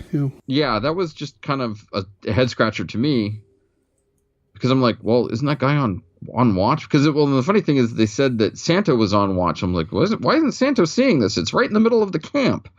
Well, then the next thing is one of the women wake up or something and go into the tent and scream. Yeah. And that wakes Santo up, and Santo's sound asleep. And I'm like, well, did he fall asleep on his watch? No. Well, it was Sergio that was on, because they didn't show the transition between Sergio and Santo. Sergio's been knocked out by apparently the mummy. There's something about this camp, though, especially these tents, because this isn't the first time that they're not paying attention to that tent. And what I mean is there's a bit where the kid just sneaks out of the tent. No big deal. Oh, yeah. He's supposed to stay in the tent with the women, and he just... Right. Out. And it's like he's just on the other side of that little blanket. Mm-hmm. Are they just not paying any attention to him, or he is a little kid? Yeah, I guess. So. There's a level of absurdity that once you accept in these movies makes them so much more fun. Oh, you have to. I mean, it's like they were doing and making a movie with what they had. Yep. And to me, what they had was awesome. You know? Yeah. Coming from a failed filmmaker that I am, I'm like, they made movies. They made successful movies. Well, you know, it didn't kill the industry, and they all continued to have roles in films, and, you know, good for them. Oh, yeah. No, it's great. It's great. I mean, like, I think I'm not going to apologize for these movies. No, not at all. There shouldn't be any. No. No. Absolutely not. Well, you know, the camp's getting whittled down. They're out of supplies. At one point, Santo even suggests they eat the horses because horse meat is quite tasty. Like, how do you know? Yeah, it's like they're having, was it breakfast the next morning or something? You know, we've got 3 horses left, and like, well, you know, we can always eat them. Horse meat is quite tasty, huh? And this was the best line. My wife says, "What about all the fruit they had back at the village?" Because it was like they had this farmer's market, and it was like these huge pineapples and mangoes and jicama. I mean, the professor tried to walk away with them. Yeah. Where are you getting those? I mean, they got to be in the jungle. Some of that stuff's got to be grown wild. You know, it's like, no, we're going to eat the horse. Getting all packed up and ready to go. Not quite. Not quite. I thought this was really cold. At this point, the mummy comes out from behind a tree with a bow and arrow and shoots the secretary. Yeah. I'm like, what? Oh, man. I mean, that was just... I mean, she was just sitting on the bed and just, boom, got her. Yeah. Pretty anticlimactic end for her. For her, but, you know, that whittles it down to just the 4. But Sergio has disappeared. We're certain maybe the mummy got him. I think so. Yeah, that had to have been what happened, right? Yep. What? Oh, man. Then they're starting to pack up. This is the mummy takes a shot at Santo with the bow and arrow, and that's when he starts shooting at him. They chase him and Susanna, and they corner the mummy, quote unquote, in his tomb, in his cave, where the bed is and everything. And then you get the 3rd wrestling match of the movie. Which, if you want to call it that. Yeah, it really feels more like it's just a weird brawl, I guess. Can I get a continuity check on this? Did you catch that? What's that? I'm a continuity nerd. Okay. And I'm one of those kind of guys like, oh, he wasn't wearing that a second ago. Oh, he's wearing it again. Oh, he's not wearing that again. Oh, really? The headdress on the mummy. Okay, I did pick up on that. Go back and look at it. On all the close-ups, he's wearing the headdress. Mm-hmm. And in the actual physical fight between Santo and the mummy, it's knocked off, or it's just the mummy's head and hair, and he doesn't have the head mask, or he doesn't have the headpiece on. Yeah, I did catch that. So yeah, and it was like off on, off on, off on. You know, it was. I mean, it was blatant. Yeah, I did catch that. No, you're absolutely right. So Santo and the mummy are duking it out. There's even a couple of times during this bare knuckle boxing fight when the mummy falls backwards and you see his hand go to his head. Like he's wanting to make sure the mask stays on. The mask will fall off. You just let the cat out of the bag. You know, there's a spoiler warning. And I'm very, you know, again, you mentioned being a failed filmmaker. Same here. I did a movie project in community college where I was a zombie that was, set on fire. And I was wearing a mask. Before I was set on fire, I had to do a little fight with our lead character, and he was hitting the character in the face, and the mask did not fit as well as I wanted it to, so every time I fell back, instinctively my hand would go straight to my head to hold the mask on. Right. And I didn't know I was doing it until I was editing the thing, and that was weeks later. I'm like, oh man. So I tried to cut around it as much as I can, but now when I see that in a movie, I mean, I can't help but see it, because it's second nature. Like, oh, he's reaching for something there. Yeah. I can't, But, now here, during this fight, there are several times when Susanna actually could shoot the guy. Could shoot the mummy. But does she? And I'm like, you got a gun, use it. I'd be like, or go up behind him and pistol whip him. Because when, he's got Santo on the ground and is strangling him, and they're just sitting there cowering in the corner of the cave. Santo obviously wins, knocks the mummy out, and lo and behold... We would have gotten away with it if it wasn't for you pesky luchadors. It's not a mummy. No, it's not a mummy. It's Sergio. Yeah. He's just trying to take the treasure all for himself. Woo! Jinkies! Yeah, and you made that comment before we started recording, so I didn't want to steal your thunder here. But yeah, it's... Nope, I would let you do the reveal. It's Scooby-Doo, man. It is. It's done better than Beach Girls and the Monsters, I'll tell you that. Whoa, if you haven't seen that one. I know that sometimes these movies that have this as the reveal sometimes turn people off or kind of the movies get knocked down in their estimation. I don't care. I still love those fun. Types of movies. Feature on the Monsters, Ghost of Drag Strip Hollow. Oh, that's actually, I love that film. A lot of people poo-poo it, man. That's one of my favorites. No, I love that too. It's like, you can see all of Blaisdell's creations brought back to life. And you get to see Blaisdell himself. Oh, exactly. Yeah, I'm going to be talking about that here with Brett Stillo here on the show here in the near future. So. I love that film. And then the modified she-creature. I mean, we won't go into it because I don't want to spoil anything else, to take away from the other episode. But yeah, if you haven't seen Ghost of Drag Strip Hollow, you're missing out.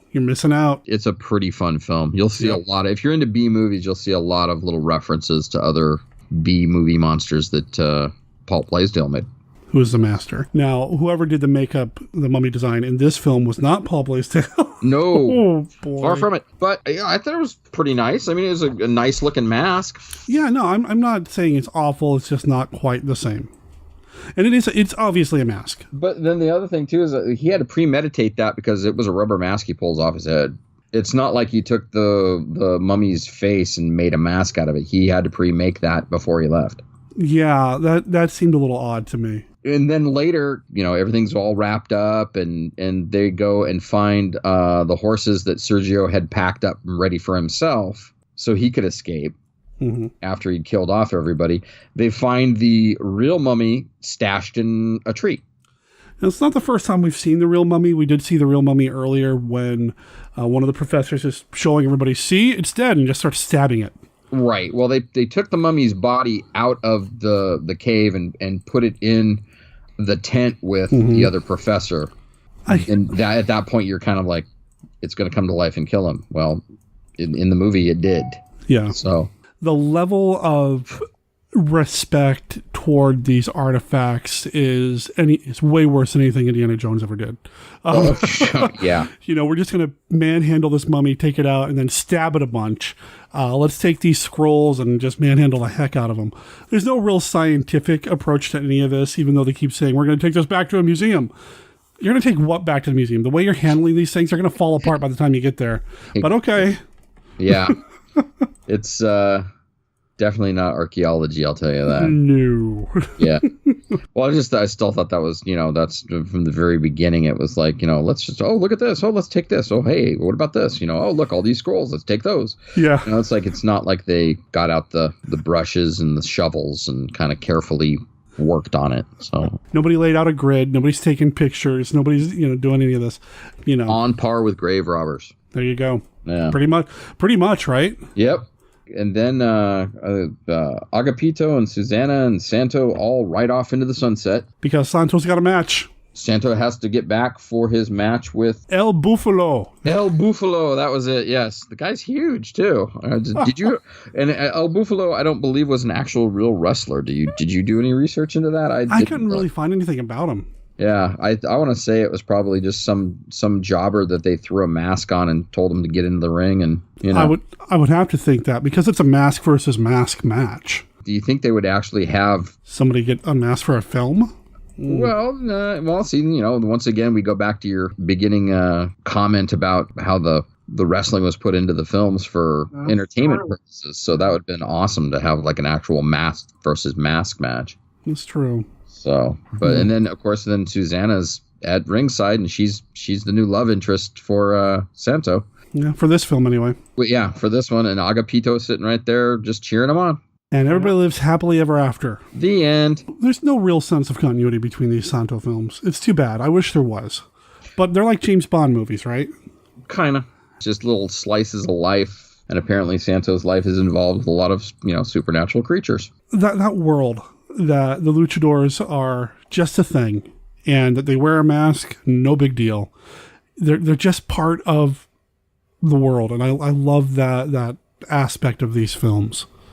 It's not weird that there's somebody running around with a mask. And of course, the police all defer to them, and it's okay if they go around off on this trip to unearth a mummy. And I love that about this wacky little world of luchador monster movies. It just adds to the myth of, the fantasy that these luchadors are down in Mexico. They're revered. I mean, they're superheroes.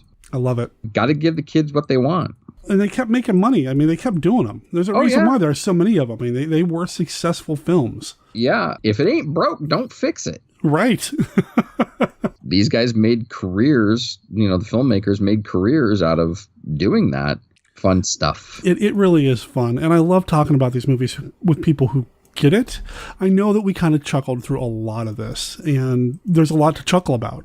There are continuity issues. There are really weird choices with the dialogue. And again, I'm assuming this is a translation thing, but I know we try to keep it pretty clean here in Monster Kid Radio, but at one point a character tells Santo, "Fear is a bitch, Santo." What? That was one of my favorite lines that they actually was translated. I'm like, did he just say what I think he just said? Spanish, so I don't know what the actual literal if that was a literal translation or if it was just, but because there was, yeah. And you can actually see that when I was doing some research about this online, trying to find anything that I could, that screenshot comes up quite a bit. I'm like, that's not really in the movie, is it? No, when you watch it, nope. It really is. It's there. Yep. Santo deals out life advice to the kid.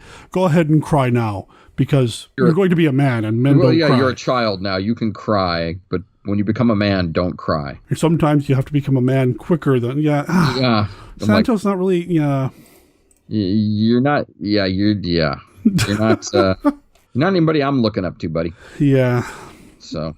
But, it's also a snapshot of what society and culture was like at the time, and I can go off on that again. And of course, again, it's, we're completely different in the Mexican society than what it is here. So it's just another transitional thing. And we're watching these movies, at least 20 years later? 20. 30, 40.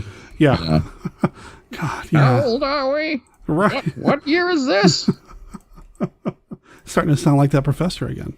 Get off my front lawn. I just discovered something. I don't know what it is, but it's in my garden. It's in my garden. What? Huh? But these are they're fun to watch. They're fun to kick back. And you don't have to engage a lot of high brain function here with these things. And sometimes that's okay. I watch them without subtitles. Well, you don't need to. I mean, the joke that we make is always, it speaks the international language of wrestling. What more do you need? Exactly. What more do you need, right? It doesn't matter. I would love to know what people say. And one of these days, like I said, I'm going to learn how to at least pronounce Spanish words.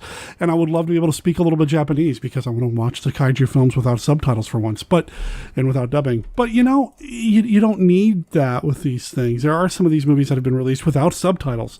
But so what? I've got one of the Champions of Justice 3-disc sets. They didn't do subtitles on it. Yeah. For the third one. And I can't remember which one it is, but I've got a Mil Mascaras film here that is not subtitled that I've watched repeatedly because it's just goofy fun. You know? I mean, like I said, I'm not making apologies for this. This is, if you like monsters, watch these films. They're entertaining. If you like wrestling, really watch these films. They're entertaining.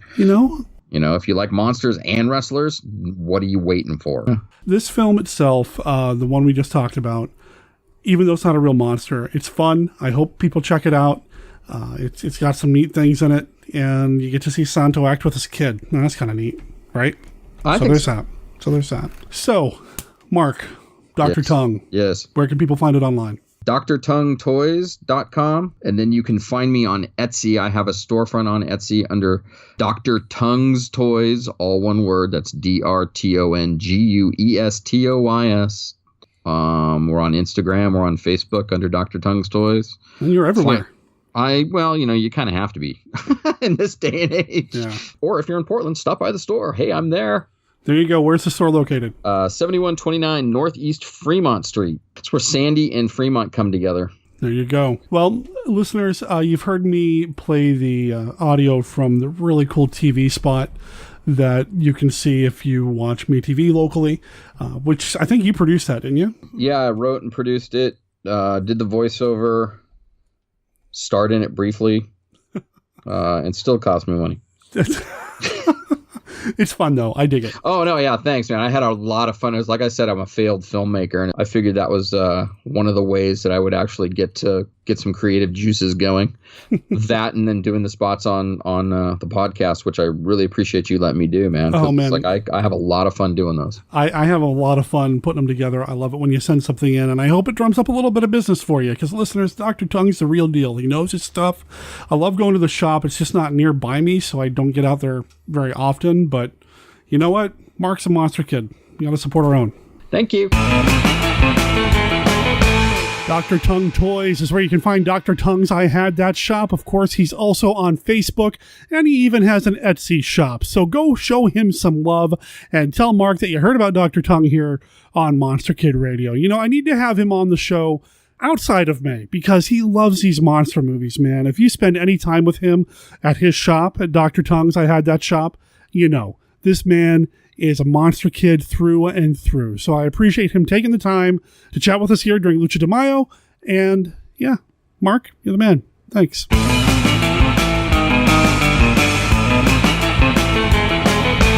Trap.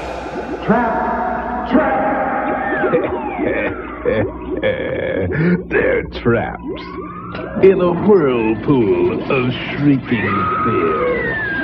From the most fiendish idea ever conceived by the human brain. The Brainiac. And it has a friend.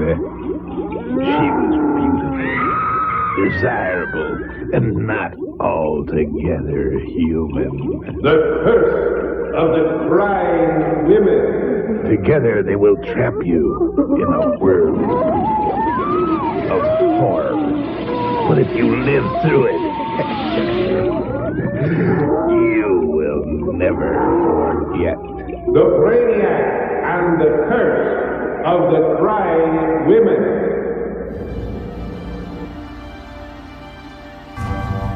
3 animated TV series, 3 animated feature films, over 50 years of stories, over 150 characters, 10 core comic book titles, 27 spin-off comic book titles, nearly 30 limited series spin-offs, and of course, 4 feature films. Well, okay, 5 if you count Captain America Civil War, or maybe it's like 4.5. The Avengers are a Marvel Comics mainstay, and no matter how many films crush it at the box office, or how many more Avengers spin-off titles come out, it all comes back to that original comic series that Stan Lee and Jack Kirby thrust upon the world in 1963. And I'm going to read the entire run. My name is Derek M. Cook, and I'm a recovering comic book fan. Over on my YouTube channel, Comicstalgia, you can join me as I make my way through the comic with my Reading the Avengers YouTube series. Every episode, I'll take a look at an issue of the comic, share my thoughts about the story, its artwork and characters, and reflect on how the issue may have impacted or inspired other facets and corners of all things Marvel.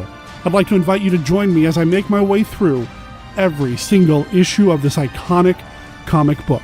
Assemble with me at tinyurl.com/readingtheavengers, or look up Comicstalgia on YouTube, where you can find all the previous episodes, and even subscribe to make sure you don't miss anything while we're reading the Avengers. That's tinyurl.com/readingtheavengers. Nuff said. Here he is. Watch out, for here is a superhuman with the strength of 100 men.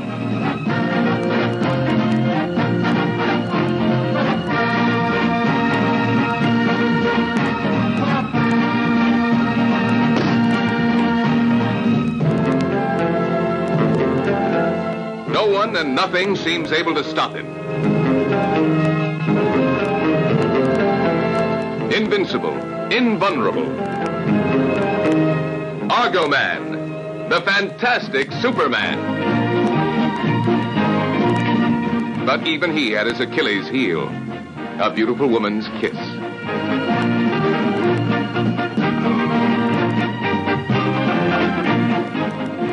Kill each other.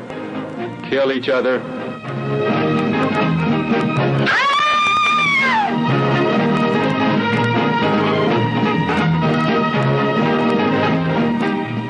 Argo Man, the fantastic Superman. Kill each other.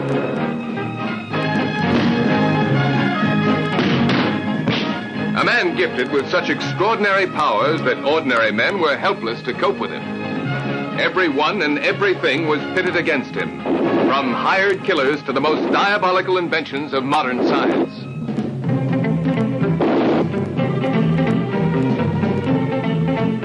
The world's most beautiful women vied for his favors, or the chance to kill him.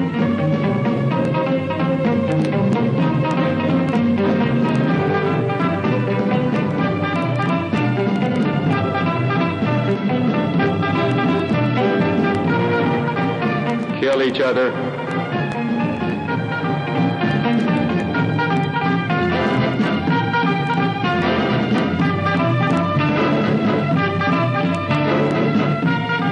Argo Man, the fantastic Superman.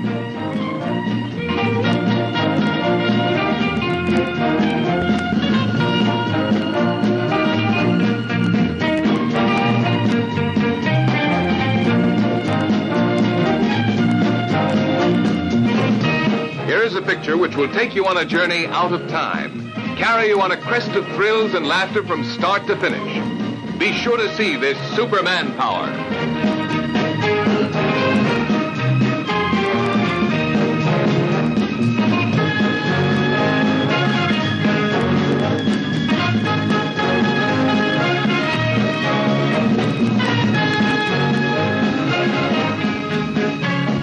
Don't miss it.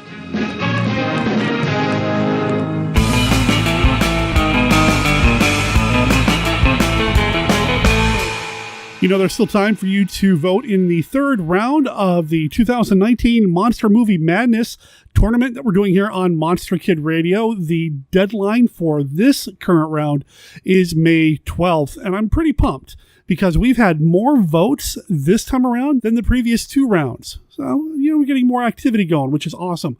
So May 12th is the deadline, and then after that, next week, you're going to hear Steve Turek and I reveal the winners of that round and then announce what the matchups will be for the next round.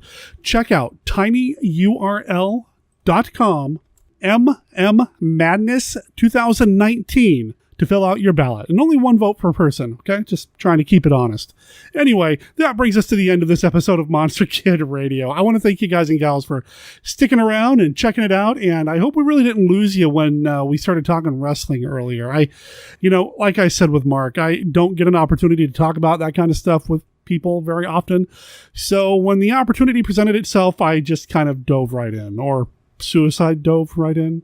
That's a thing, right? A suicide dive? That's a move. Body slammed myself into, it doesn't matter. I just appreciate Mark indulging me and you guys and gals indulging me. Head over to monsterkidradio.net to learn everything you need to know about Monster Kid Radio between episodes, and you can find our contact information over there. Drop me an email at monsterkidradio@gmail.com or call and leave me a voicemail at 503-479-5657. It's 503-4795-MKR. We haven't had any honest-to-goodness show feedback lately, which is why you haven't heard my wife Brenda on the show lately. So if you have any comments, any feedback that you'd like to share with the show, well, you know what to do, and then we'll address it on a future episode. Also at the website, you're going to find links to everything that we talked about here on the show. Dr. Tongue's shop, Professor Frenzy's site, and there will be Amazon links or affiliate links that you can use to add copies of my book, Monster Hunter for Hire, to your personal library, the comic book collection that Professor Frenzy is referencing in his bedtime stories. Basically, anything that you pick up using these Amazon links, you help out the show a little bit.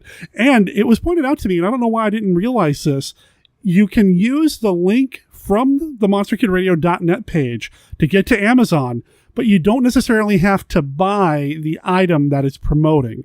What I mean is you can say you're going to shop now, and it'll take you straight to the Monster Hunter for Hire book listing, but you don't have to add that to your cart. Just make sure that you use that link to then search elsewhere on Amazon for what you want, and it's still under our referral, so you still help out Monster Kid Radio that way. You can also help out Monster Kid Radio by buying us a cup of coffee. Kind of. Sort of. And you can do that by going over to ko-fi.com. That's ko-fi.com/Monster Kid Radio. By the time this episode goes out, I will have more than likely purchased my plane tickets to get to Monster Bash, but I'm still trying to stir up some funds to pay for my hotel room. I'm getting closer and closer, but I still got a long way to go, which is why I've been putting so much on eBay. So if you want to help out with that, well, coffee is a great way to do it. There will be a link to that in the show notes as well as a link to my eBay store where I'm posting things every other day, trying to clear out some space here at Monster Kid Radio Central. And like I said, pay for my hotel room. I am so looking forward to Monster Bash. That is going to be a real treat. I actually spoke with Dr. Gangrene yesterday on the phone for about an hour and a half, and I know he's pumped to make his return to Monster Bash. He hasn't been in 15 years. And then, of course, Dominique Lamzes, Chris McMillan, Scott and Tracy Morris. Kenny's going to be there. Rod Barnett's going to be there. It's just so many amazing people that I've met through Monster Kid Radio and beyond are going to be there. I just am really looking forward to it. And of course, the premiere of House of the Gorgon. Oh man. Let's talk about what's coming up next week. We're going to get back on track with what I thought I had the schedule screwed up.